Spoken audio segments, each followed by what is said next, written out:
Hello there. Today we'll be talking about smartwatches. So Apple launched their latest Apple Watch 6. So that is probably the benchmark for all other smartwatches. But I did not buy Apple Watch because partly it's expensive and also because I do not want to be locked into the Apple universe because on Apple Watch works only with iPhone. So of course there are other new alternatives, attractive alternatives now, especially with the Fitbit Sense. So that may be something that I will look into if I do change my the watch that I have at the moment. I heard good things about Fitbit Sense. It has lots of uh, sensors and but however I also hear that the user interface still needs some working. So I actually started by using the Mi Band from Xiaomi. So it has a uh, heartbeat monitor, but it wasn't continuous. Okay, you have what I found was it's comfortable. It was it gives good sleep tracking, but didn't last long, es- uh, especially the one that I have. Within 1 year, the display dimmed uh, significantly, and I couldn't see clearly. So that was that. The next one I bought was the Huawei uh, Band 2 Pro because it has GPS. I I I do a bit of running, so I wanted something that can track my run more accurately. It was quite a good watch, simple. It tracked my sleep well. It tracked the runs well, but the GPS was a bit slow in locking. My main problem was that the battery life. When the GPS was on, it couldn't last more than two and a half hours. So it didn't really help uh, because I was trying to train for longer runs. So I had to upgrade to a watch with a better battery life. That's why I uh, bought this Huawei Watch GT2. Okay, so it looked good and the price was reasonable, was comfortable to wear. Okay, and then it has lots of sensors and always on display. Could easily use it for a week, okay, before I charge again. And with the GPS on, it can also last about easily more than 12 hours. So it was good for as a running watch.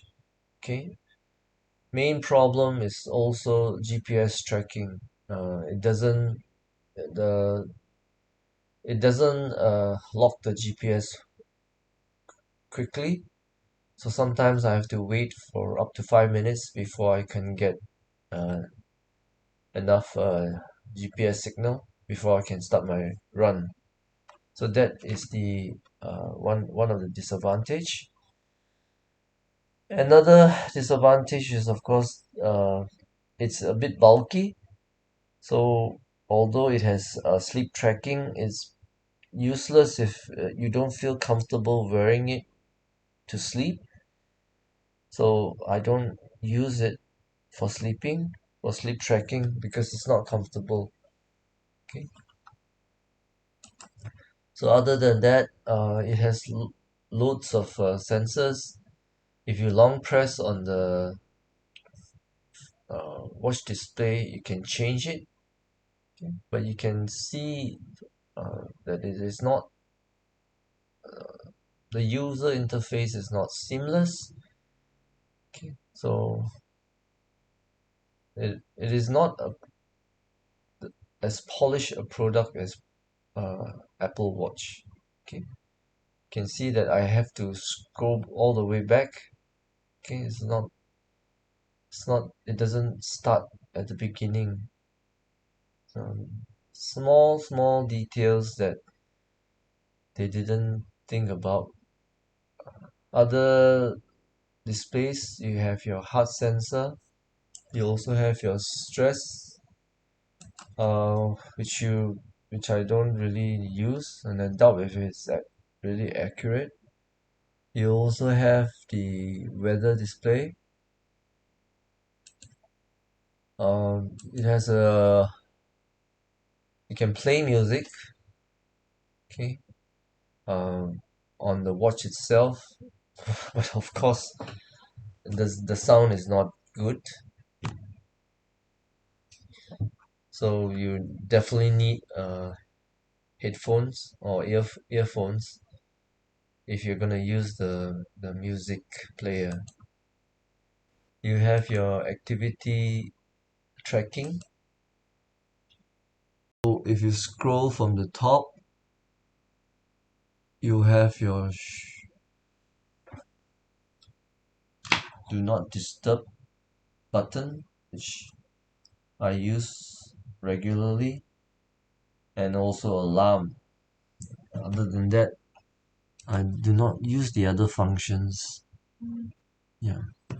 So if you scroll from the bottom, you get your notifications, which is also uh, not well executed, because sometimes the sometimes you don't get the messages, and yeah, it is not well executed. If you press the bottom button, you have quick access to your activities, exercise, and all that. Uh, but I until now, after 1 year of use, I only use outdoor run, hiking, and that's about it. I guess it's just too much, too many activities, and you don't really need all this.